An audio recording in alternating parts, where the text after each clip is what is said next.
want to promote your business? Do you want to talk about your nonprofit organization? Do you want to talk about your culture?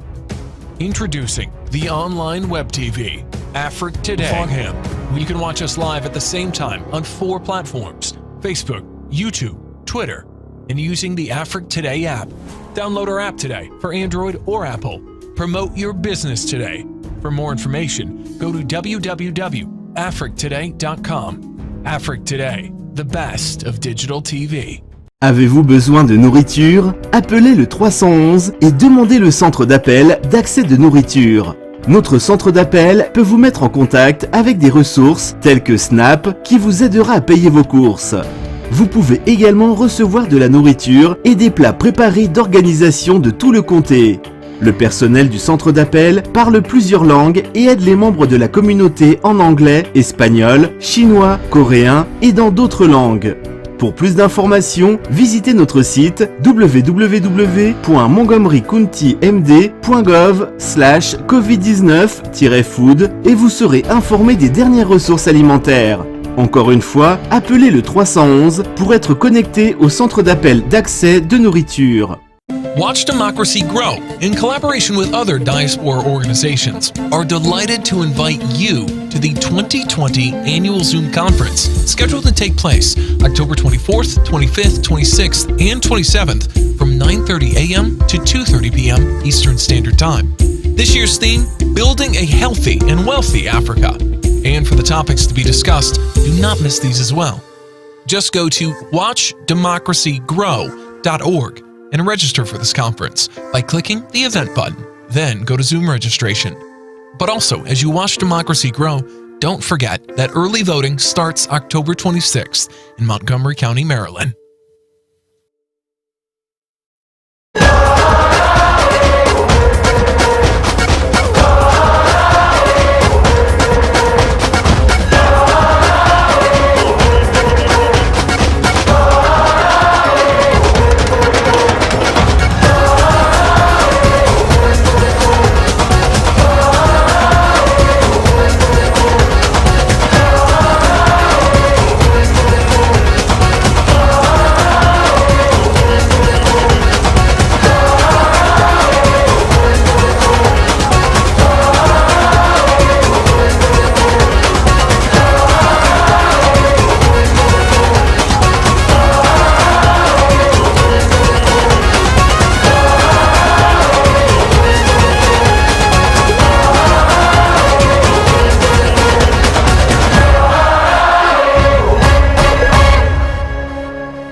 Watch Democracy Grow, in collaboration with other Diaspora organizations, are delighted to invite you to the 2020 Annual Zoom Conference, scheduled to take place October 24th, 25th, 26th, and 27th from 9:30 a.m. to 2:30 p.m. Eastern Standard Time.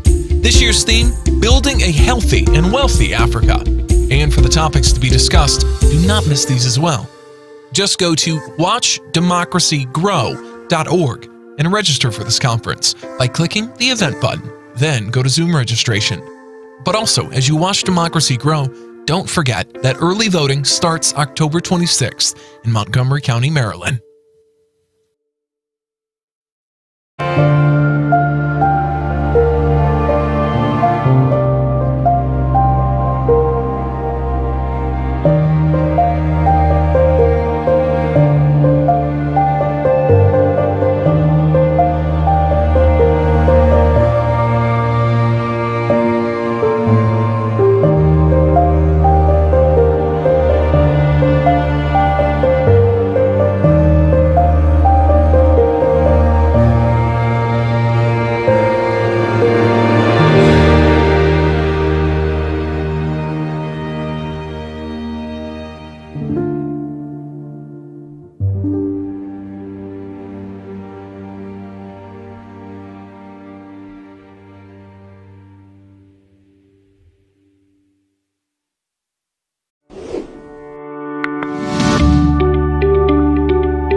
everyone. Welcome to Afrique Today, to the Diaspora Grassroots Voting Program. It's a show that organized by Afrique Today and the Voting Academy, and also other diaspora organizations that are working in voting and elections.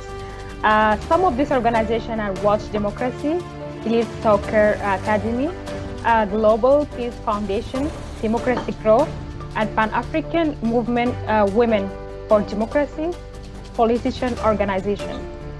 We will cover the topic of election, voting, and the technical applications, and why is it important for everyone to vote, the election limit also, and the age of the candidates, and as a way forward to have a stable leadership in the continent.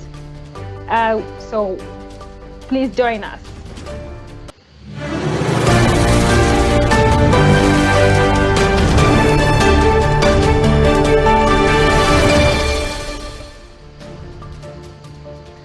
Welcome back again. My name is Mary Apollo. I'm the host of a program called For Direction. It's an online show that covers the current affairs for different globally. Our first speaker today in the Diaspora Grassroots Voting is Mr. Odafia Aniti from the Global Peace Foundation. He will cover the topic of the voting broadly on the continent, term limits, and the coup. He's joining us by phone. Welcome, Mr. Odafia. Thank you, Mary. It's a pleasure to be on with you today. Look forward to a passionate discussion in a very important topic. Welcome. So let us start at the beginning. Talk to us more about the voting in the continent and also the issue of the term limits that's causing the instability for leadership and development in the continent. You are welcome to start your discussion. Wonderful, wonderful. As has been widely publicized, Africa is a very young population and is growing younger. As a matter of fact, by 2025, it is forecast that 75% of the population will be 25 years of age or younger. So the importance of the youth vote and voting rights, we have to be intentional in how we leverage the demographics to provide better voting situations, less rigging of elections, and really showcase to the world what I think is good citizenry, right? So I think from a voting rights perspective, there's a lot of work to do, and we've got to start young with the population. So when we talk about what is the role of the younger generation that they can play in the voting and also educating the grassroots about the importance of election? Well, I think one of the ways the young people can influence elections is by, again, the demographic numbers and the use of technology, for instance. When we talk about online voting or voting via phone, and utilizing some of these mechanisms that would encourage a greater participation rate amongst the youth and reduce some of the issues regarding ballot boxes and issues at the ballot polls. Similar to what we're looking at here, we've got to be progressive in some of the solutions, and I think those solutions will come from the youth themselves as technology continues to thrive on the continent. Okay. What are some of the challenges that you see in terms of technology that can leverage use from educating the community? Access, I think, is the big obstacle to overcome. Access to power, access to affordable data rates, I think are challenges continent-wide. I think that also security remains a challenge in terms of participation and greater, I think, focus on just the importance of the youth vote. If the youth come out to vote, just by numbers, they will, if the elections are fair, you'll see younger leaders being elected. So talk to me a little about the term limits. In a lot of the African countries, there are some presidents who are holding power over age limit, the limit age that in the constitution. How is that a challenge, and what is the opportunity to solve this problem? I think term limits are a result of corruption in the electoral process and not the standard democracy, one person, one vote. And the lack of that implementation takes you down a slippery slope of corruption and rigging of ballot boxes and thus the elimination of policies that would be able to enforce term limits because the Congresses, the regulators also become implicit in a system that prolongs their power. So I think that term limits will be addressed again if we can have proper representation at the ballot box, before the ballot box days, implementing different avenues for the general population to vote, but in particular, I think the youth vote and the importance of character building and morals and values being integrated into electoral process. So how is that possible can be implemented under the ground? And in check for example, some of the country that has military coup, that have dictatorship in the power. Certainly there are obstacles. I don't know a time in Africa where there haven't been obstacles. But there are also many solutions that have been proffered by a lot of different experts in the area. And just a quick kind of plug-in, one of the organizations that I actually work with in a collaborative fashion is the Global Peace Foundation.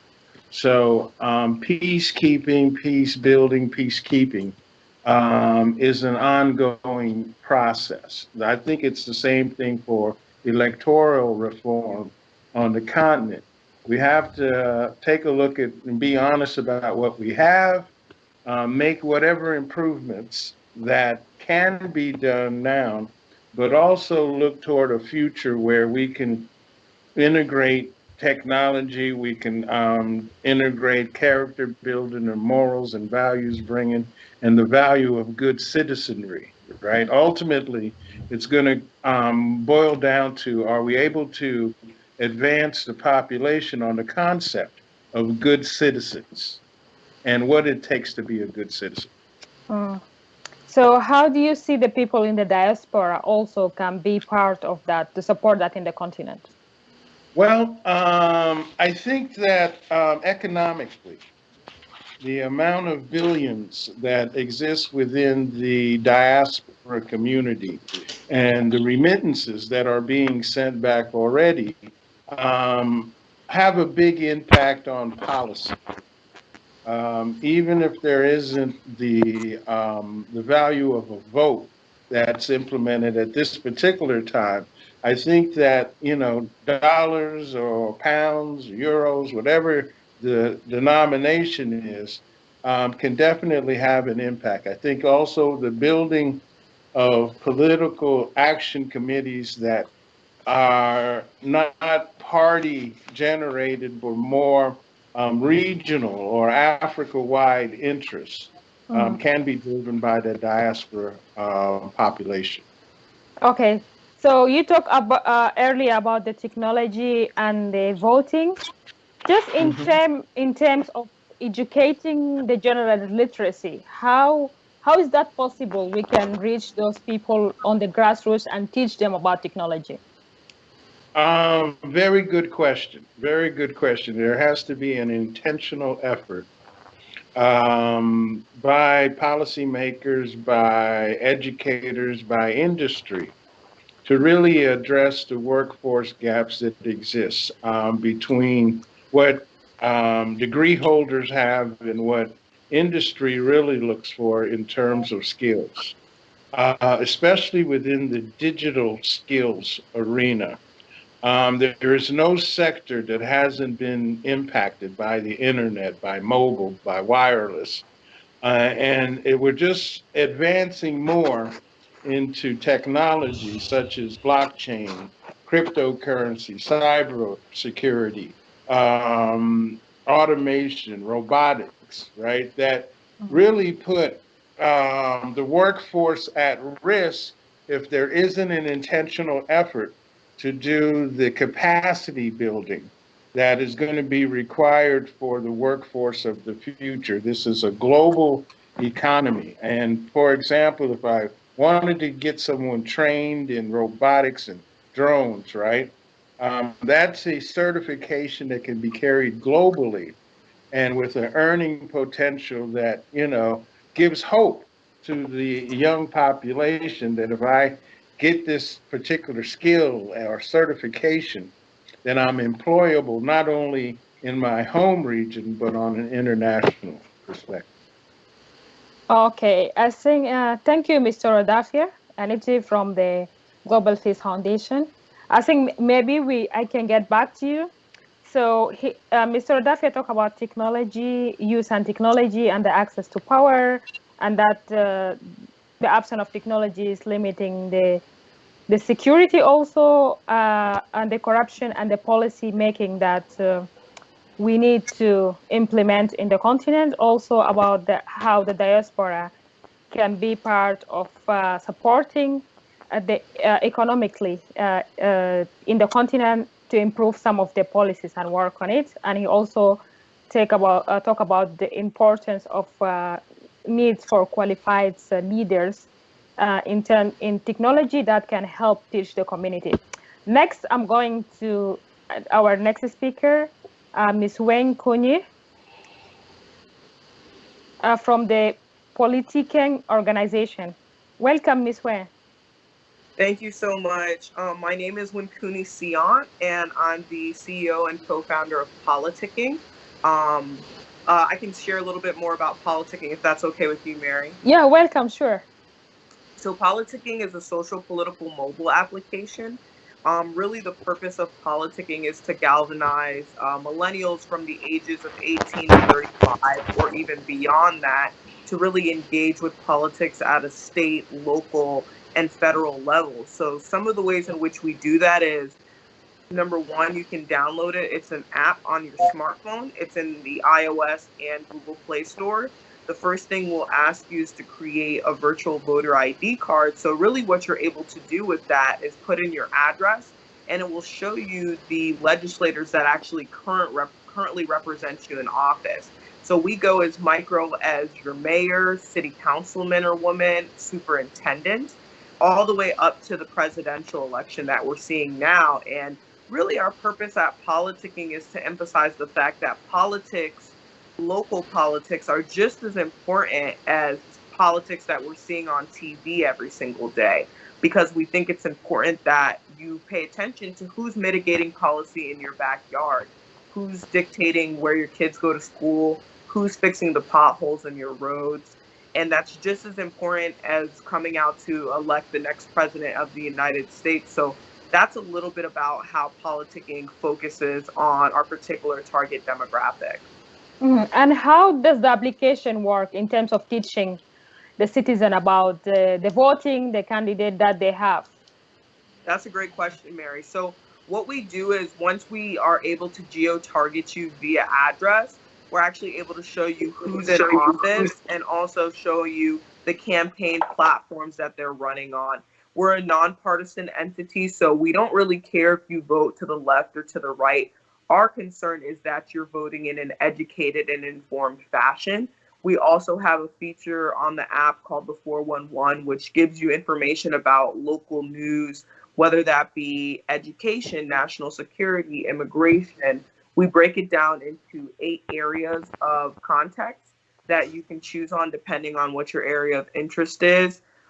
Back when there was about 20 plus presidential candidates in the election, we had a section called My President Is, and we were following every single one of those campaigns as they narrowed down. We also have a general section that just tells you about voting. We know a lot of Americans actually haven't taken a social studies class since the 5th grade. So the last time they learned about civics might have been back in elementary school. A lot of people don't understand the difference between the popular vote and the electoral college.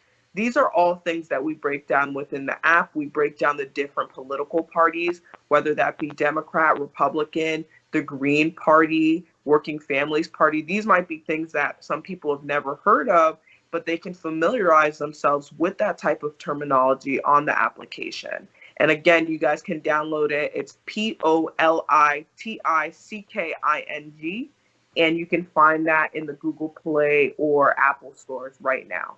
Mhm. So, I want you to talk to me about the challenges that some citizens or voters can use the application to reach their candidate or know more about whom they are voting for. Yeah, so a lot of people are going to find themselves going into the polling precincts November 3rd, but let's take that a step back. A lot of people don't even know where their polling precincts are. Mm-hmm. A lot of people don't even know if they're registered to vote. And with politicking, the first thing we ask you, aside from your address, is figuring out, are you actually a registered voter?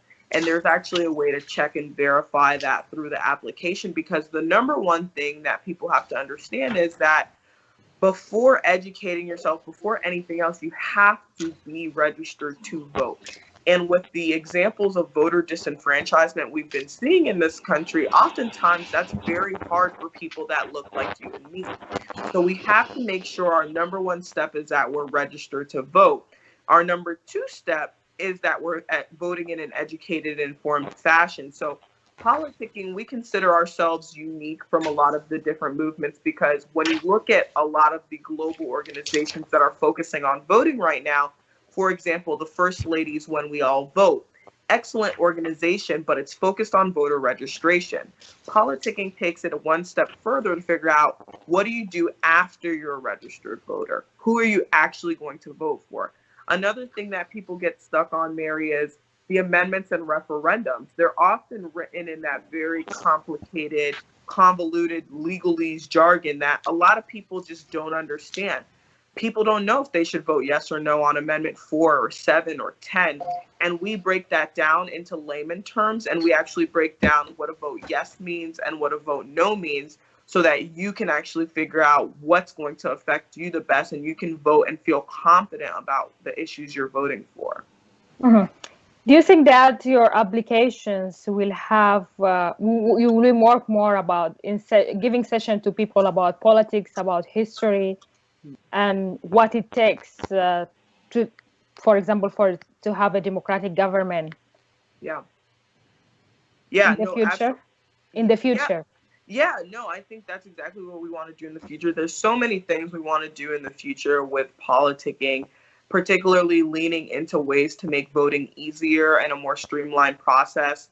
I know that this show is really geared towards the diaspora, and I want to point out the fact that the United States, one of the oldest democracies, is actually one of the few countries in the world that they don't give you the day off to vote. And that's intentional. The reason they don't give you the day off to vote is they know that that would empower entirely too many people to get down to the ballot. Instead, they've chosen to do it on a Tuesday, which is in the middle of most people's work week. And a lot of people end up scrambling, figuring out, how can I get to the polling precincts on election day? Well, with politicking, we show you that there's so many ways to do that. You can vote early. A lot of states are already voting. So please, please, please check out your state to see if they've started the early voting process, because I know people that are going into the polls to vote now. If you don't want to go into the polls, you can order an absentee ballot. You can order your ballot by mail. A lot of people are voting by mail this week. Just make sure that you know the rules and regulations in your particular state to make sure you're doing that in the best way possible. How is it possible, for example, taking the African continent, some of this application, like the politicking organization, countries that have limited access to internet, how it can work there, and what is the best way to design it for the continent? Yeah, you know, Mary, my family is from Haiti, but I spent a lot of time in the continent, and I actually did a Fulbright in Senegal. And while I was in Senegal, I learned that while you're absolutely right, a lot of people may not have access to internet as we know it. Almost everyone has access to a cellular device. And that was really one of the things that was important to me and my co-founder when creating Politicking, is to find out a way that it could be equitable to all. And so a lot of the people that I've talked to abroad have said, yeah, we might not have a modem box in our house, but we definitely have a smartphone or a phone of some sort where we could download an application like this. And this is something we want to bring abroad. We want to bring it to countries like Nigeria that are facing this type of turmoil right now we're seeing with the SARS issue. We want to make sure that we're addressing not only things domestically, but on a global level as well. And so as we continue to grow Politicking, we're definitely looking towards extending into the African continent, because we know a lot of the times the millennials there are feeling exactly like the millennials here, and that they're not feeling properly informed to cast the best decision in terms of their ballots. So just a quick question about how you can teach the younger generation, like starting people from primary school to secondary school about voting. And also this generation, they have access to internet, they have access to mobile phone widely abroad. How that can work with them? Yeah, we have to start them early, Mary. It's exactly what you said, whether it's primary school, secondary school, before 18 or whatever the voting age is in any particular country is when we have to start educating them. By the time they are of voting age, it's just too late. You have to start training a child up in the way you want them to go, right? So from the age of, as soon as actually they know how to read, I think citizenry is important, and we have to start teaching them what it means to be a good citizen. And that means casting a ballot in elections. That means doing their civic duty and taking responsibility. A lot of African countries are historically pretty young in terms of independence. I know Nigeria recently celebrated 60 years, for example. And these are countries that have been around for way longer than that. But realistically, what that 60 years means to me and a lot of the people I've discussed with is that that's 60 years in which you've been able to cast a ballot for your own country and not for the colonial nations that once colonialized these countries. And so that's so important, that that's something that in their parents' lifetime or in their grandparents' lifetime, voting wasn't a thing. You know, if you were ruled by the British, then you weren't voting for anyone. You were delegated your responsibilities by whoever was ruling that country. And the same could be said of my country when the French were ruling it. And so as younger nations, we have to take this responsibility of civic engagement very, very seriously, because it's new for a lot of us, and we have to make sure that we're actualizing these rights to vote as we are now in control of our own destinies. How do you see the future of your organization, political organization? Yeah, no, I'm so excited about the future of Politicking. I think right now we're so hyper-focused on the 2020 election here in the States, but I'm so excited to bring this to the African continent, because I think it's so paramount, especially because myself and my co-founder, we're Black women. We think it's important to see more people that look like all of us in the tech space, and we just don't see that right now. A lot of the times the tech industry is dominated by white males, and it's time for us to see that shift. We have to reclaim our power, and that goes politically, socially, and financially. I think these are the types of capital that we're going to see in this new generation, and myself and my co-founder, we're really happy to be a part of that shift. Thank you, Yuri. Thanks, Mary. Thank you. Thank you for watching us, our audience. We are still in our show, the Diaspora Grassroots Voting by Afrique Today and the Voting Academy and other diaspora organizations. We are going to take a quick break and we are coming back to finish our show for today. So please watch us. Stay tuned.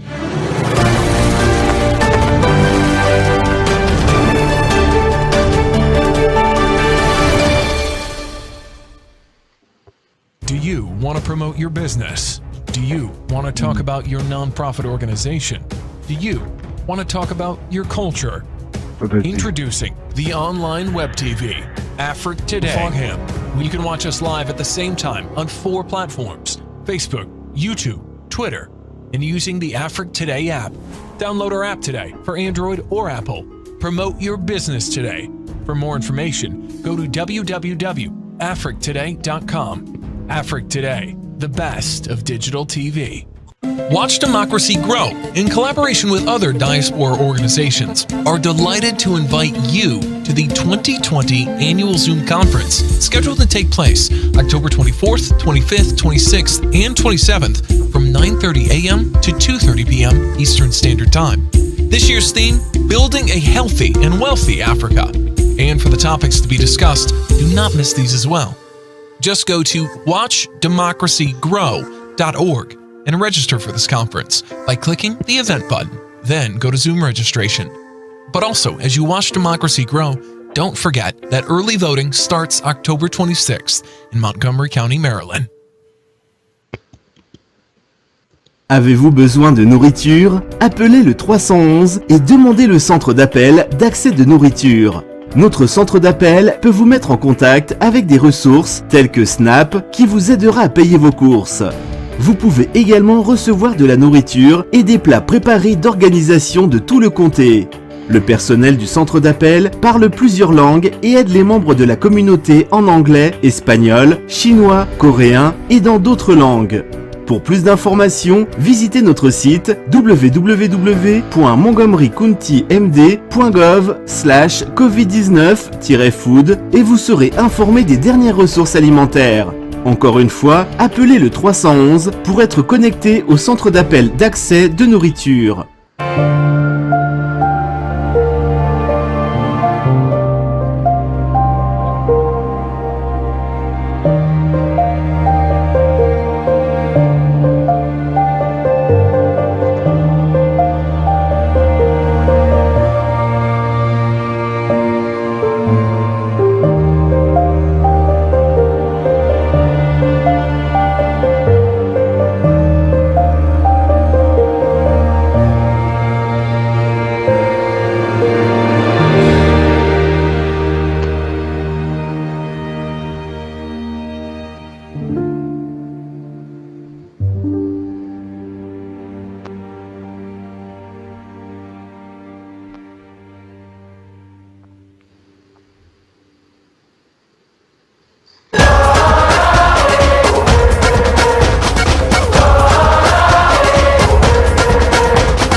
Hi, welcome back again.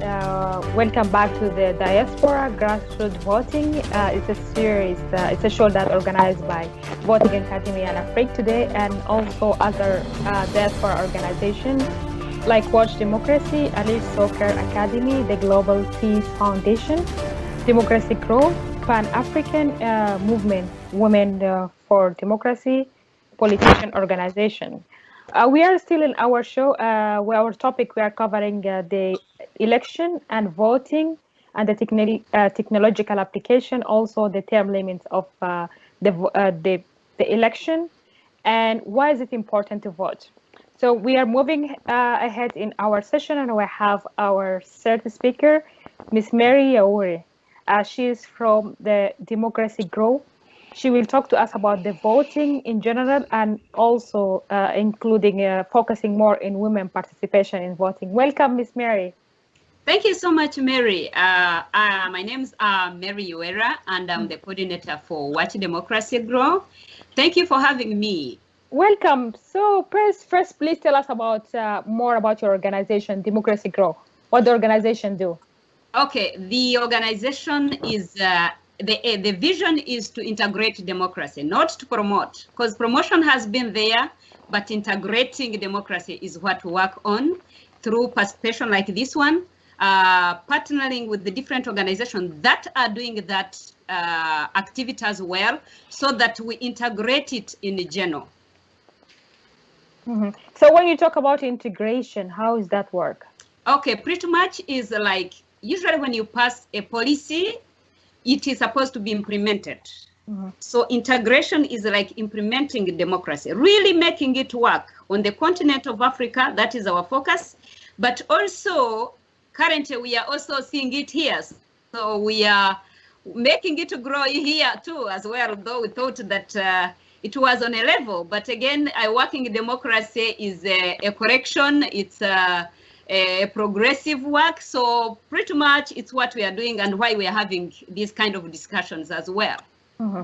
So what's some of the African countries that you are working in, and how are you reaching the community under the ground there?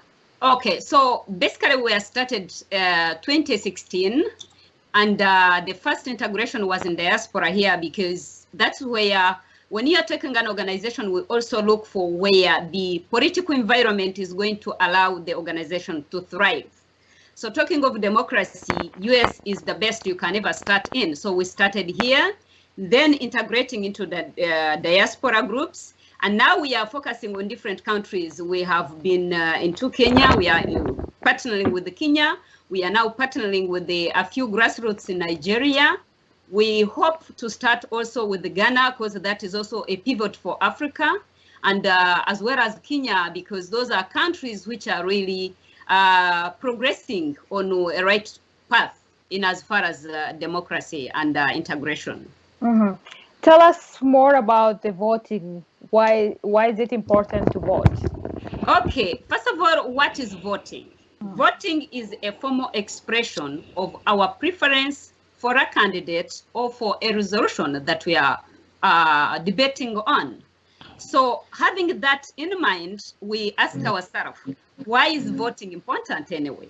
First of all, as citizens, we have the right to democracy, right to participate in our political affairs and how we are governed. So it is important so that we exercise that duty, civic duty as citizens. The second importance is that voting is one way we entrust people with our beliefs and values. For example, if I stand strong, maybe on women empowerment, my candidate is going to be selected based on the person who is going to promote that. So it is one process that will select a leader either on a local level or even national level, so that they can represent our values. So it is a very important thing, because it is trust. You are building that trust and transferring it to another person. Okay. The other reason why voting is important, it is because it is the way we transfer our legacy for inclusive democracy. I cannot find. You remember 1900, there was that was when white male suffrage was moving on. And it allowed males to vote, those ones who never had properties. 1870s, we had African-American male also being, and female being included in the voting. And then we have 1800s, the women suffrage. So which means voting is one way we are trying to promote and integrate inclusive democracy that protects minorities. Okay, And so we need to exercise that as well. The third reason would be that is one way we are able to do political developments. When we are voting, we are choosing leaders based on their merits and on the capacity that they are going to represent us well and lead us to the next level. So it's a mechanism that allows us to do development socially, economically, and politically. My last one would be, does my vote really count? Okay, I just send you. One single vote. Thank you, bye. Because majority of people would tell you, oh, well, I don't need to go because my vote really does not count. I will share just an experience of the 1928 democratic experience, whereby they had two candidates, Alfred Smith from New York and McDowell, who was standing also as a candidate to be selected. And guess what happened? The votes canceled each other because they were 50-50. So what led in was a new candidate who was actually a latecomer, Charles William. He came in and they were like, okay, since our candidates all lost, let us take this one. And guess what happened? He was going to challenge incumbent Coolidge of the Republican, who was not only well established in the party, but who had also the popular vote. So he failed. So one single vote can put a candidate in an office, can deny a candidate in for an office. So it is very, very, very vital. Now I switch to women participation. Why is it important that women should come to the table? Why are women still behind in voting? Here is the thing. Sometimes people tend to think that gender parity translates into gender equality in political participation, which is not the case. We see women having the same ratio, like, for example, to boys in school, in the healthcare system, workforce. But when it comes to top leadership, women are still not yet there. For example, in the US, we just had a major political party appoint a female to be the vice president running mate, which is a plus. But people haven't yet, although and people are trying, really. We are trying to move towards a progressive democracy that would include women. But education takes us off the table sometimes. Not really. Culture takes us off the table because men are not yet into that notion where women should be on the table. But me, usually I say, if we are contributing to the economy, women contribute almost 70% of global consumption demand. That is purchasing power. They actually, statistics indicate that by in 20 years to come, women will contribute 20% of the GDP. So if we are contributing economically, we are contributing socially, why if maybe we give also a voice to women, they would contribute well on a political level. So then when it comes to women voting, what is your advice for that? My advice is that you can only change what you are part of. So there is a need for political women participation. Participation, I mean, being part of political parties, being on the debates like this. I'm so glad we are almost, we are on a ratio of 1 to 3 or 4. So be engaging, be part of it, go out, vote, but not only vote, just to be part of the running programs that, be it civil society organizations, any organizations that are promoting change and promoting inclusive democracy. And the other thing is that to also get energy to be represented. If there are candidates out there that are being looked for, be there, be part of it, participate. As part of democracy grow and the upcoming election in the continent, Ivory Coast, Burkina Faso, Guinea, what is the future of democracy in the continent, or how your organization, such for example, can help in this transformation? Africa, as you said, it's a growing continent in terms of political leadership. 1960 was just independence, and then they more through African Union there was more of strengthening that independence. So I think now this century is the time for Africa to focus on integrating democracy, and also democracy being a competitive kind of leadership. We should also learn that there will always be a winner and there will be always, I would not use the word loser because that's a different way, but I will say there will be a candidate who is not going to win. So I guess what we are trying to do at Watch Democracy Grow is to teach our people also that if you have lost, that is not the end of the world. Restructure, reorganize, and come back to the table. So tolerance is something that we are trying to encourage people, because the essence is to silence the coups and the guns, which are always rampant on the continent because leaders are also overstaying. And again, we are trying to push for term limit, which my brother has already talked about. But also the issue that if you have lost in elections, don't take it on another level. Be part of the system, just like here. Integrate it. Know that you have lost. Reorganize and come back. That's what we are trying to avoid instabilities that come after elections. Thank you. Thank you, Mary Awore from Democracy Today. She talked about the importance of voting and also women being part of the voting system. Our first speaker is Ms. Aisha Diallo. She will be speaking about the voting in Africa and the post-election instabilities in the context of democracy being a competitive type of governance.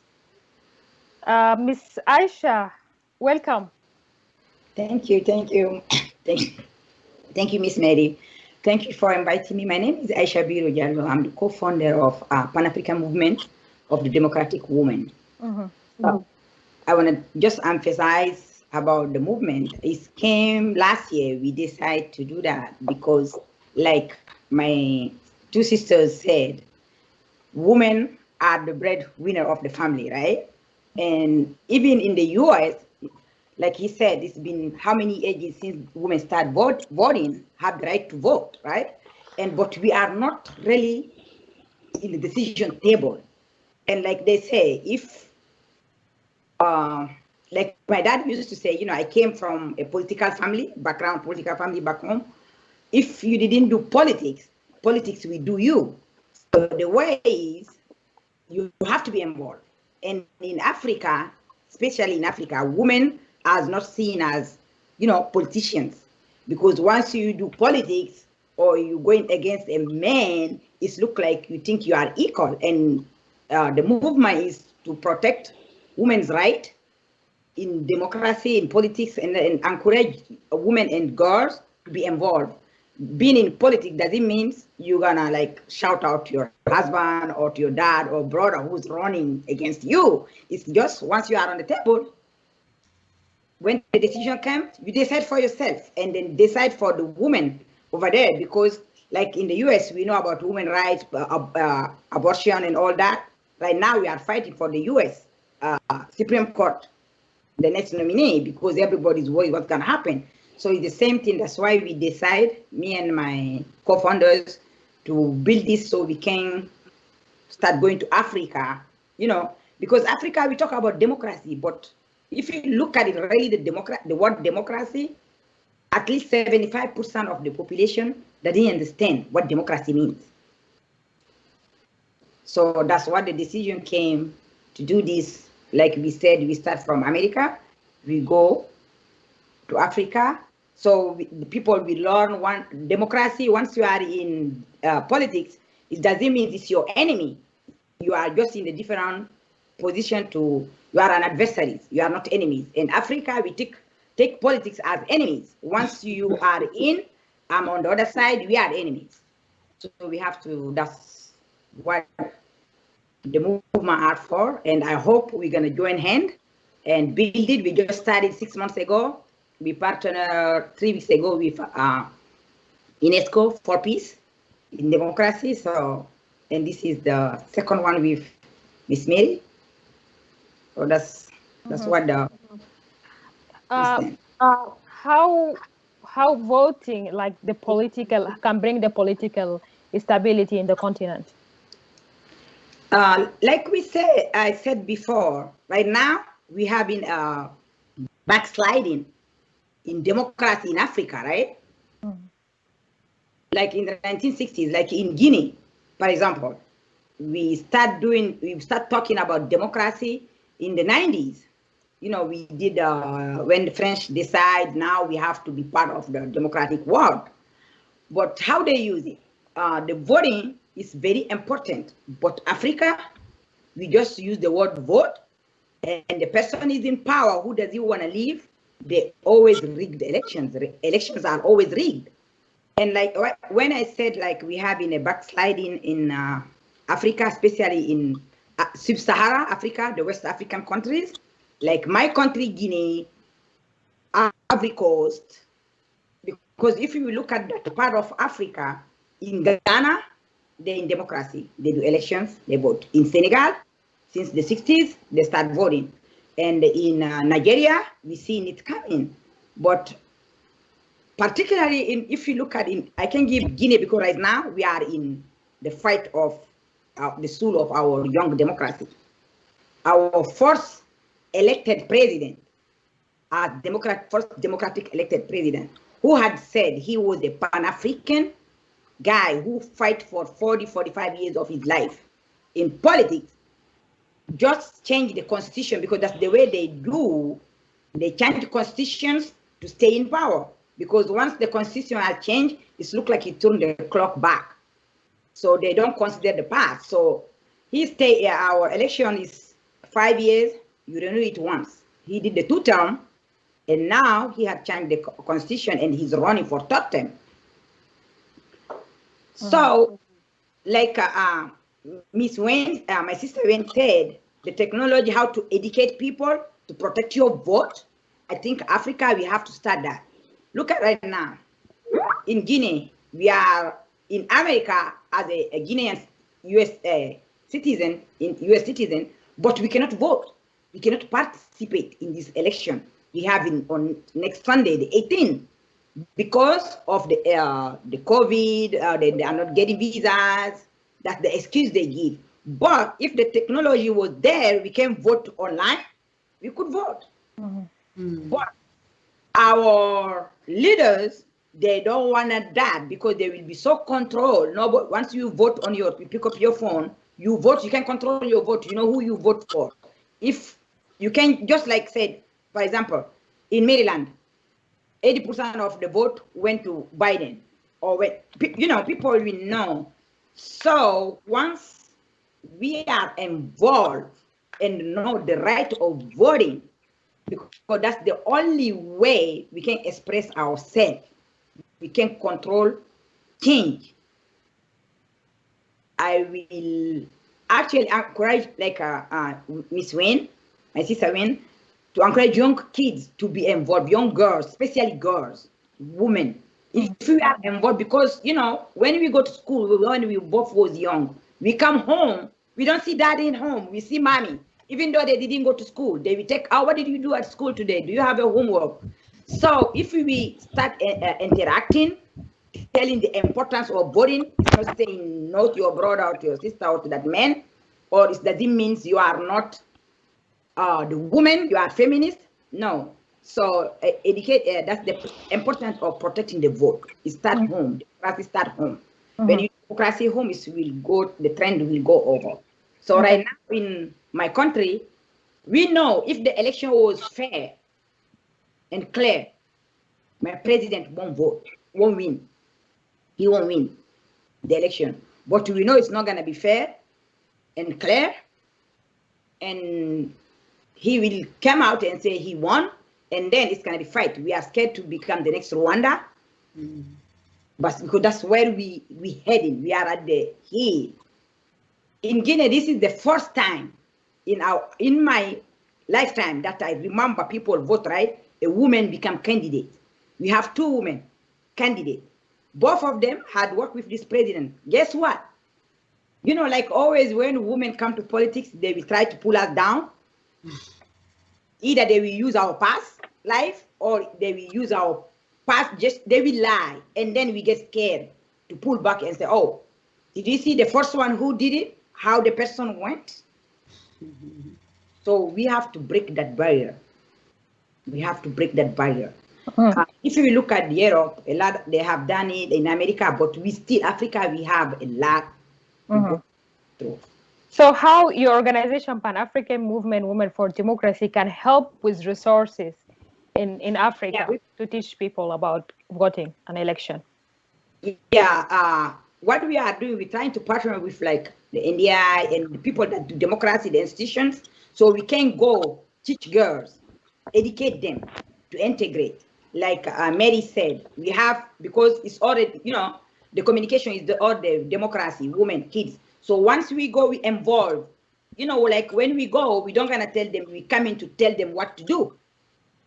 We just gonna try to, you know, try to let them know why it's important to be involved politically, morally, and everything in a polite way.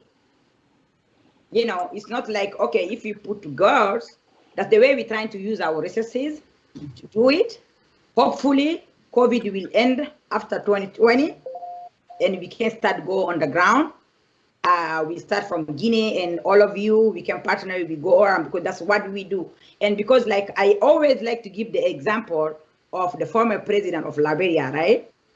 She said, if you educate a woman, you educate the whole world.